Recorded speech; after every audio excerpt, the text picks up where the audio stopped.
Yes, ang ganda pala dito. Today is July 5, 2026. Nandito tayo ngayon sa RJ Jar Factory. Dito po paano ginagawa ang burnay. Yan, daming burnay oh. Nagado ti burnay da kakabsat syempre. At tayo dito ibigan. Umadapi nakita. Pero for your eyes only yan, maliliit pa. Kamyas. Gato nga burnay da, nagdadakkel. Nauna na po kami. Mga kasama namin nandun pa. Kasi kami nga talaga dito eh. Tara na, pasok po tayo. Yan. Dito tayo sa RJ Factory. Ang ganda.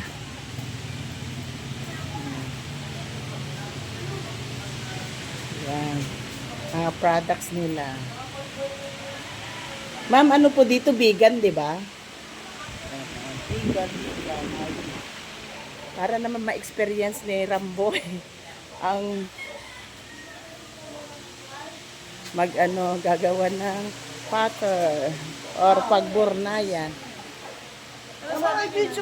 Wait lang, ayan na oh. Pagburnayan tawag na dahil ka na ko.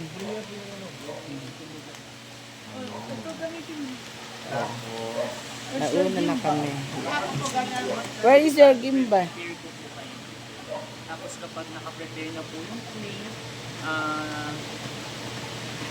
i-guide ko po kayo kung paano po ang paggawa. Ipag-prepare First ko time po mo, kayo Mas? kapag gusto niyo po after po ma-prepare ng clay, ganito po yung mga following steps po. First na po natin babasahin po lang kung may sausaw lang po. Tapos bubutasan po natin yung clay gamit po yung dalawang tao. Mapedikit po. Tapos itutulak po natin pababa sa gitna. Sa pagbubutas po natin, hindi po natin isasagad. Magtitira po tayo ng layer ng clay sa pinakababa po para po maitas. Tapos next step po natin, isang kamay po hilak sa loob. Tapos isang kamay naman po tulak po sa labas para minipis at tataas.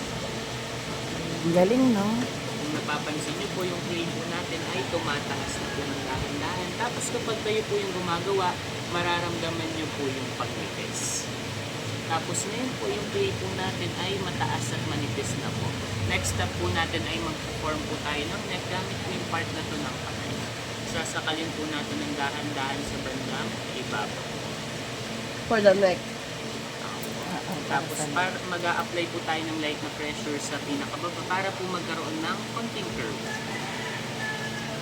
Para rin maliliit na curve. Galing, no? Galing, ano? Ay, ano na, automatic. Oo. Tapos, after po ng mga steps na yan, tatanggalin ko po yung magagawa niyo para sa inyo. Ang galing. Parang ganyan po. Pwede nyo pong lagyan ng lights gamit ng stick.